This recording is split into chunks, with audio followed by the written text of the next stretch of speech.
이사야 1장 2절로 9절의 말씀. 하늘이여 들으라, 땅이여 귀를 기울이라. 여호와께서 말씀하시기를 내가 자식을 양육하였거늘 그들이 나를 거역하였도다. 소는 그 인자를 알고 나귀는 그 주인의 구유를 알건만은 이스라엘은 알지 못하고 나의 백성은 깨닫지 못하는도다 하셨도다. 슬프다 범죄한 나라여, 허물진 백성이여, 행악의 종자여, 행위가 부패한 자식이로다. 그들이 여호와를 버리고 이스라엘의 거룩하신 이를 만홀히 여기며 멀리하고 물러갔도다. 너희가 어찌하여 매를 더 맞으려고 폐역을 거듭하느냐. 온 머리에는 멍들었고 온 마음은 피곤하였으며 발바닥에서 머리까지 성한 곳이 없이 상한 것과 터진 것과 새로 맞은 흔적뿐이거늘 그들을 짜며 싸매며 기름으로 부드럽게 함을 받지 못하였도다. 너희의 땅은 황폐하였고 너희의 성읍들은 불에 탔고 너희의 토지는 너희 목전에서 이방인에게 삼켜졌으며 이방인에게 파괴된 같이 황폐하였고 날씨는 포도원의 망대같이 참외밭의 원두밭같이 에워싼 성읍같이 겨우 남았도다. 만군의 여호와께서 우리를 위하여 생존자를 조금 남겨두지 아니하셨다면 우리가 소돔 같고 고모라 같았으리로다. 이는 살아계신 하나님의 말씀입니다. 이사야를 처음 시작하면서 이사야는 읽기 민망한 내용으로 시작을 합니다. 인간의 주인이 되시는 하나님을 몰라보고 미물이라고 하는 소와 비교 대상이 될 뿐만 아니라 소가 하는 것을 인간이 하지 못하고 있다 이렇게 시작을 하고 또 하나님의 은혜를 만홀히 여기고 있다라고 하는 내용으로 이사야를 시작하고 있습니다. 성경을 보면 하나님께 드려지는 거룩하고 또 선별된 세 종류의 짐승이 있죠. 하나는 소, 그리고 양, 그리고 비둘기입니다. 그래서 오늘 이 소를 통해서 이사야 선지자가 외치고 싶었던 하나님의 마음, 그 마음이 여러분들에게도 전달될 수 있기를 간절히 바랍니다. 첫 번째는 소는 주인을 위해서 정말 유익한 동물이라는 겁니다. 소는 먹이에 구애를 받지 않습니다. 아무거나 잘 먹고 아무 데서나 잘 자고 생각보다 병도 잘 안 들고 요즘에는 부지런이라는 것들이 많이 힘들어하지만 병도 잘 안 들고 그래서 아마 재산 중에 가장 큰 재산이 이 소가 아니었나 싶어요. 그래서 아이가 태어나면 소 한 마리와 오동나무 하나를 해놓는다고 하지요. 또 이 소는 자기를 위해서 산다든가 자기를 위해서 죽는다든가 그런 게 없어요. 오직 주인을 위해서 살고 주인을 위해서만 죽습니다. 당연한 이야기처럼 보이지만 소는 오직 주인을 위해서만 모든 것들을 하는 그런 짐승입니다. 요즘에 온갖 기계들이 온갖 밭을 다 점령했고 그래서 예전처럼 소가 밭을 갈거나 농사를 짓거나 썰어지를 하는 이런 일들은 다 소의 몫이 아니고 이제는 기계의 몫이 되었지만 그래도 한국 사회에서 소는 농업과도 밀접한 관계가 있었고요.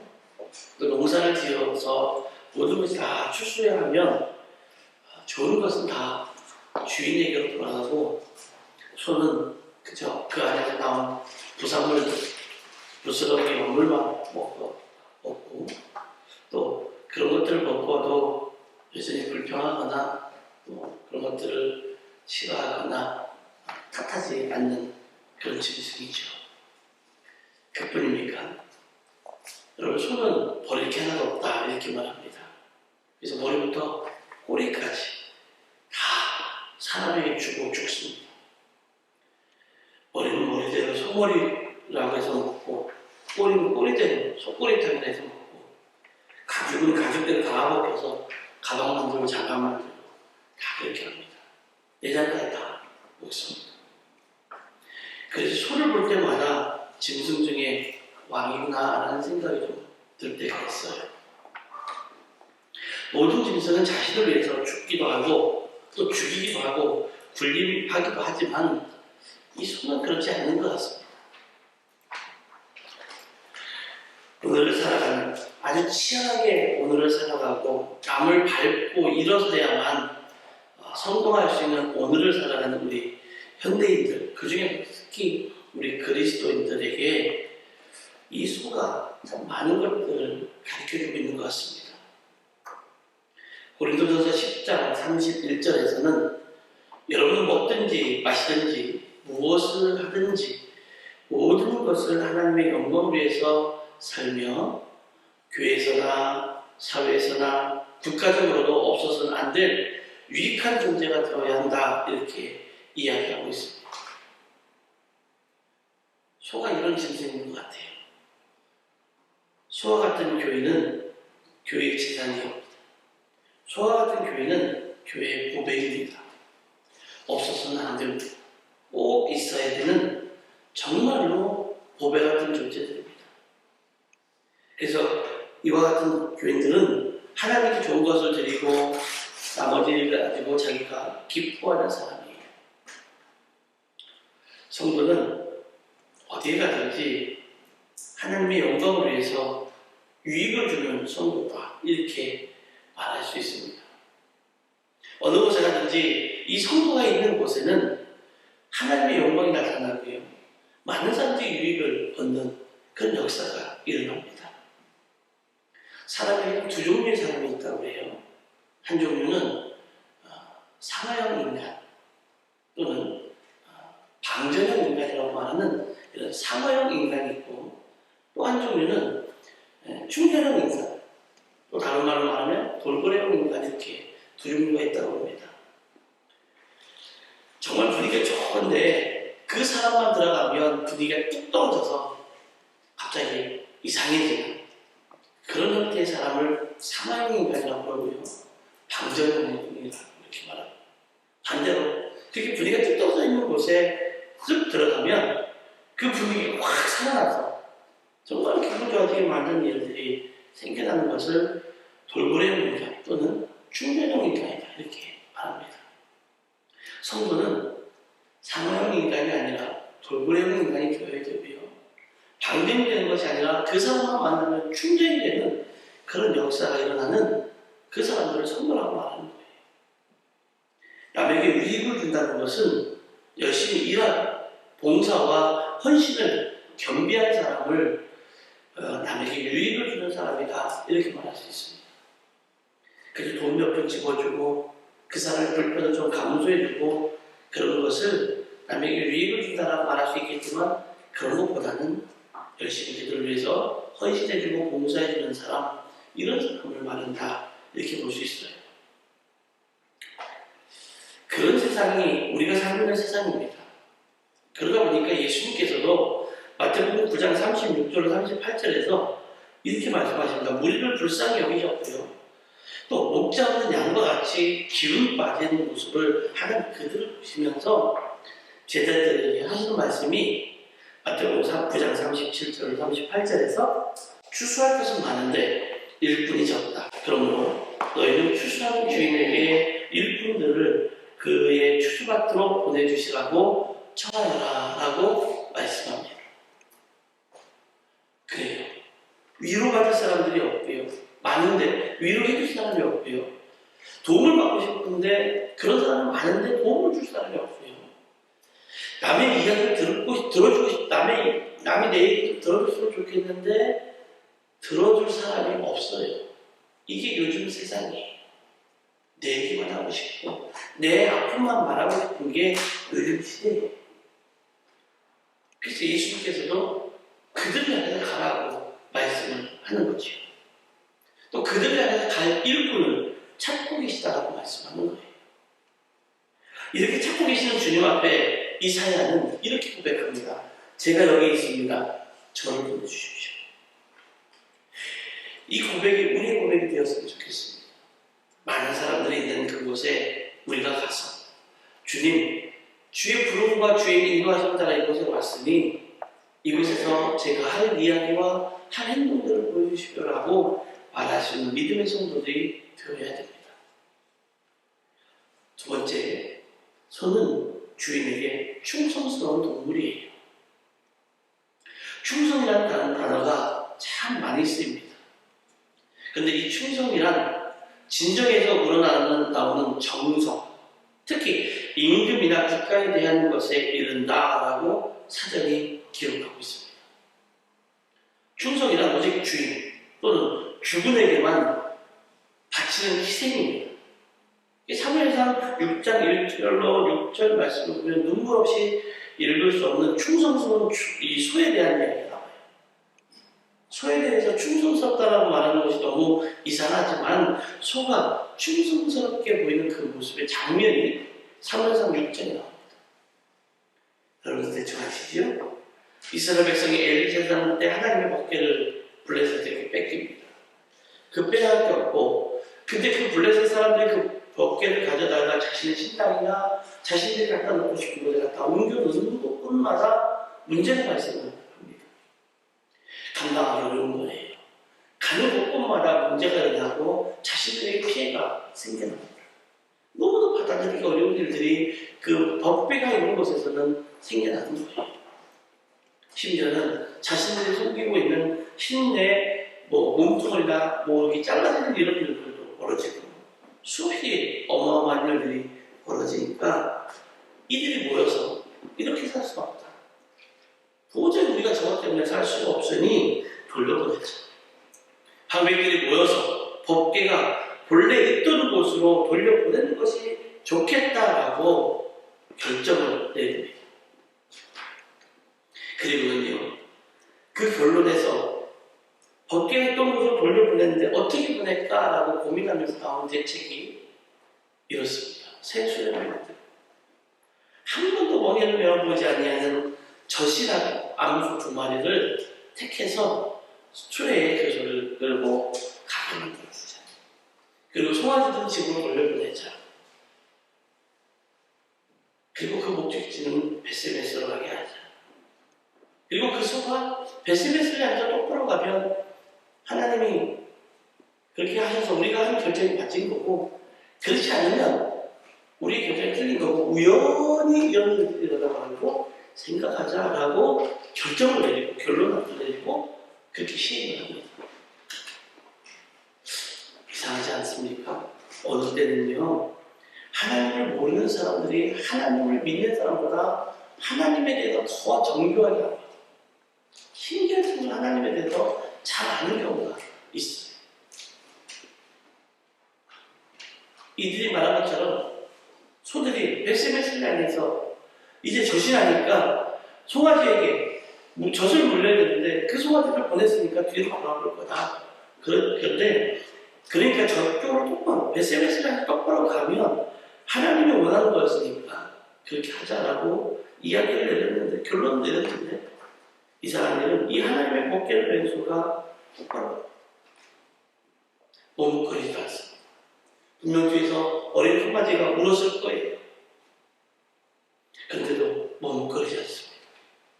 좌우에 분명히 수없이 먹을 것들이나 보는 사람들이 많았을 것임에도 불구하고 경치나 사람들을 구경하지 않습니다. 그리고 오직 정해진 그 목적지인 베스메스를 향해서만 가고 있습니다.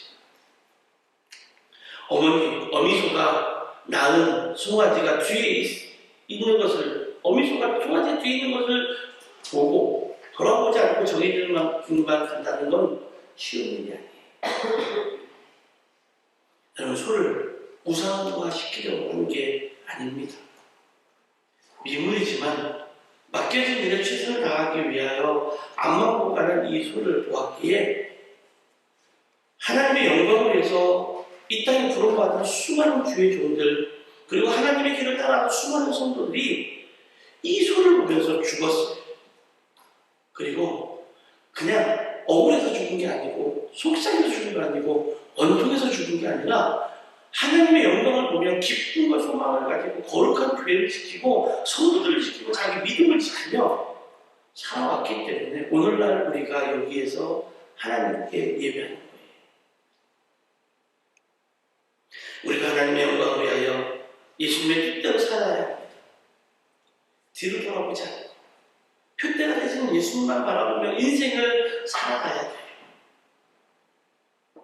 솔직히 속상하고 섭섭하지만 이 세상 사람들이 나를 좀 몰라주면 좀 어떻습니까? 우리를 좀 멀리하고 좀 어때요? 세상 사람 날 부러워 아니하여도 나도 역시 세상 사람 부럽지 않네. 왜요? 하나님의 영광이 하나님 주신 은혜가 있기 때문에 조금 세상 사람들과의 관계와 교제가 조금 속상하고 서운하면 좀 어떻습니까? 몰라줘도 멀리해도 괜찮아요. 하나님의 은혜가 있기에 하나님의 영광이 있기에 괜찮은 거 아니겠습니까? 우리가 하나님의 뜻 가운데 살아가면 하나님은 우리와 동행하여 주시고 우리를 위하여 계획하신 모든 것들을 하나하나 이루어져 주시면서 우리에게 기쁨도 함께 주시는 거예요. 지금 이 땅에서 우리는 하나님의 말씀대로 주님이 주신 사명의 법궤를 메고 가는 소와 같은 성도인지 아니면 세상의 모든 근심과 걱정과 교만과 자랑과 쾌락과 이 모든 것들을 가지고 내가 이것을 짊어지고 가는 명목상 그리스도인가를 돌아봐야 돼요. 오늘 이 시간 신랑은 눈을 뜨셨어요. 베스베스로 하나님의 법궤를 메고 묵묵히 걸어가는 소와 같이 죄만 우리를 위해서 십자가를 지시고 골고다를 향해서 묵묵히 걸어가시면서 힘겹게 걸어가시면서 쓰러지고 넘어질 때마다 우리 인간들을 생각하신 예수님의 모습을 볼 수 있기를 바랍니다. 충성 다한다는 거예요. 죽음을 각하지 않으면 불가능한 일이에요. 그래서 예수님은 누가복음 14장 26절에서 누구든지 내게로 오는 사람은 자기 아버지나 어머니나 아내나 자식이나 형제나 자매뿐만 아니라 심지어 자기 목숨까지도 미워하지 아니하면 내 제자 될 수 없다. 이렇게 말씀하셨습니다. 우리는 믿음을 지켜 충성스러운 종이 되어야 합니다. 지금의 고난과 어려움을 더 나아가 삶에서의 인정받지 못하고 살아가는 죽음까지 모두 예수님을 위하여 할 수 있는 거룩한 그리스도인이 되어야 되는 거예요. 세 번째, 소는 주인을 위해서 성별된 짐승이에요. 레위기 11장 2절과 3절 말씀은 놀라운 말씀을 우리에게 하고 계십니다. 레위기 11장 2절과 3절입니다. 너희는 이스라엘 자손에게 다음과 같이 일러라. 땅에서 사는 모든 짐승 가운데서 너희가 먹을 수 있는 동물은 다음과 같다. 짐승 가운데서 굽이 갈라지고 쪽팔리면서 생기를 가는 짐승은 모두 너희가 먹을 수 있다. 어쩌면 이 말씀 때문에 오늘날 돼지고기 먹으면 안 된다고 말하는 그리스도인들이 있는 것 같아요.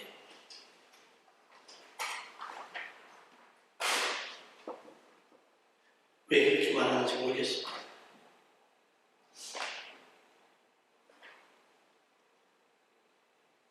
우유가 몸에 안 맞으니까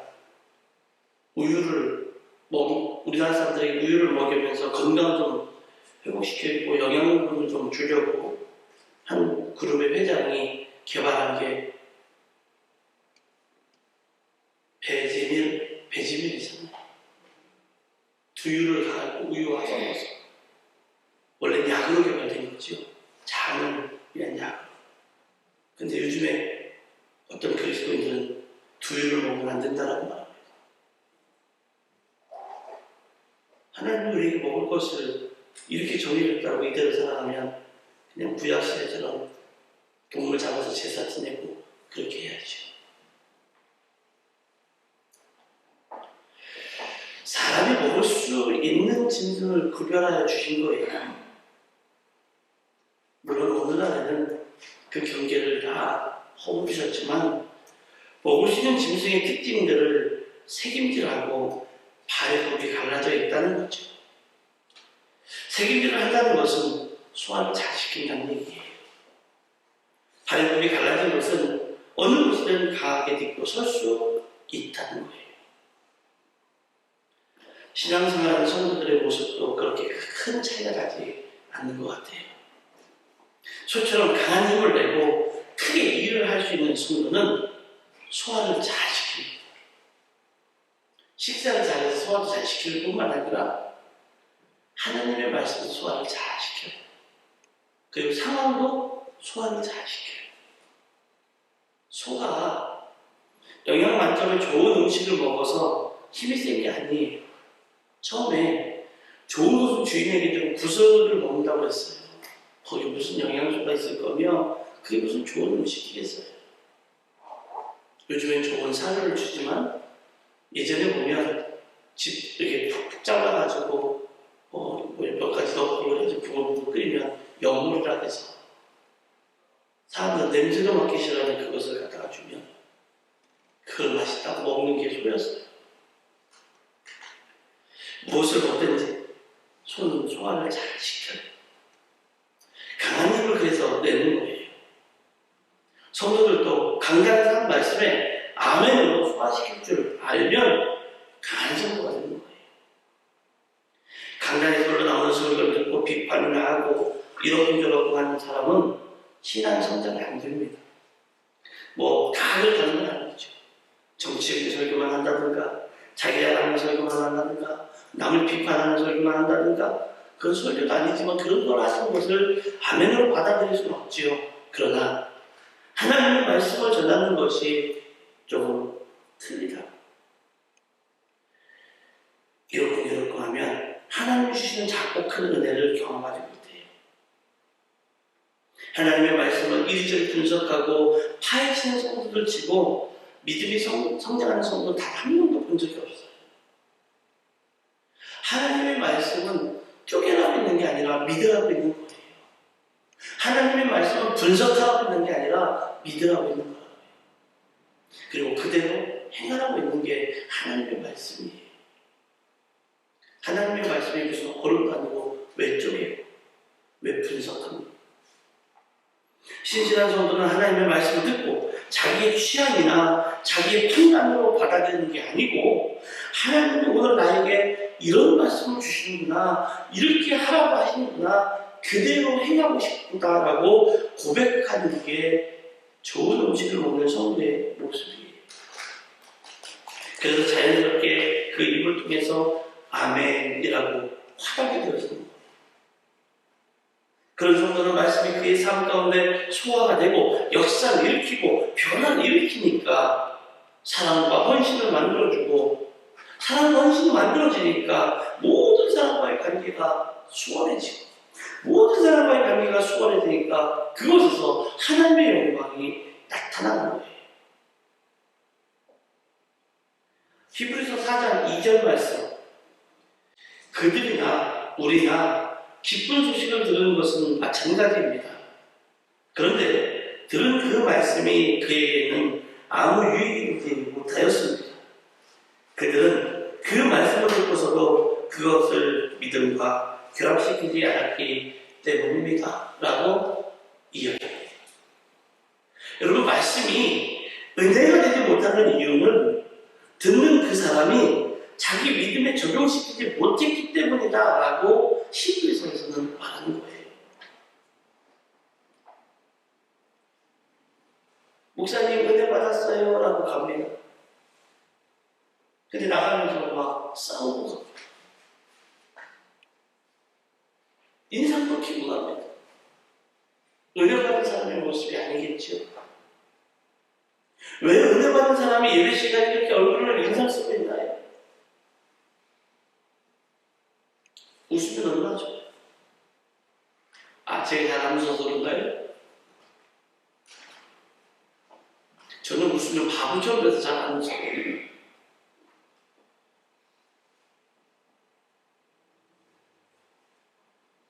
여러분은 들은 말씀을 여러분의 삶에 적용하며 살아가시길 바랍니다. 나의 귀로 듣는 모든 것이 다 복이 아니에요. 내가 들을 말이 복이 아니라 들은 말씀을 믿음으로 되새김질을 할 줄 알아야 그게 복이 되고 더 큰 은혜가 되고 그게 생명이 되는 거예요. 음식을 씹을 때 그냥 삼켜보십시오. 답답해집니다. 그래서 어떻게 해요? 두둑해야 돼요. 그러면서 내려가면 다행인데 안 내려가면 답답해서 약도 먹어야 되고 손도 따야 되고 병원 가서 주사도 맞아야 되고 그런 일들이 벌어져요. 말씀도 같아요. 꿀꺽 삭히지 마십시오. 신앙과 삶에서 승리하는 또 축복받고 사는 사람들은 한결같이 되새김질을 잘하는 사람들이에요. 여러분 교회에 오셨다면 은혜 받을 교회에 오셨잖아요. 이 귀한 시간 내서 교회에 오셨는데 은혜 받고 돌아가야지 왜 여기서 열받아갖고 돌아가십니까? 늘 하나님의 말씀을 되새기는 사람이 은혜 받은 사람이고요. 은혜를 주신 하나님의 말씀에 순종하는 사람이 하나님과 동행하는 사람이에요. 그러나 예수님으로부터 이 되새김질을 못한다고 책망을 듣는 사람들도 있습니다. 누구예요? 바리새인들입니다. 그들은 뱀처럼 그냥 말씀을 통째로 삼켜버렸습니다. 많이 알아요. 많이 배웠어요. 근데 문제는 배운 거 하나. 그들의 믿음에 적응해서 사용할 줄을 몰라요. 아무리 많이 알고 많이 배웠으면 뭐합니까? 사용을 못하면 썩은 것도 마찬가지죠. 그들에게 그 말씀이 통째로 들어와서 소화가 되지 않으니 불신의 눈과 부정의 눈으로 그 모든 것들을 보게 되는 거예요. 그래서 말할 때 이래서 저래서 안 되고 누가 해서 안 되고 무조건 나 외의 것은 잘못되었다라고 하는 이런 모든 일들이 그들에게 벌어진 거 아닙니까? 소화가 제대로 안 되면 생기는 병이 이러한 이들에게 독사의 자식들을 강하게 예수님께서는 책망하셨습니다. 뱀처럼 모든 것을 꿀꺽 삼켜서 소화도 제대로 못 시키는 사람이 여러분 되지 마십시오. 언제나 말씀을 되새김질 하셔서 오늘 들은 말씀을 되새김질 하시고 가시면서도 되새김질 하시고 삶의 순간순간에서 하나님의 말씀을 되새기시면서 하나님의 영광 그리고 주인을 올바로 알아보고 내 주인은 이분이 이런 분이었구나라고 올바로 알아가고 살아가는 존귀한 성도가 바로 여러분의 되시기를 예수님의 이름으로 축원합니다.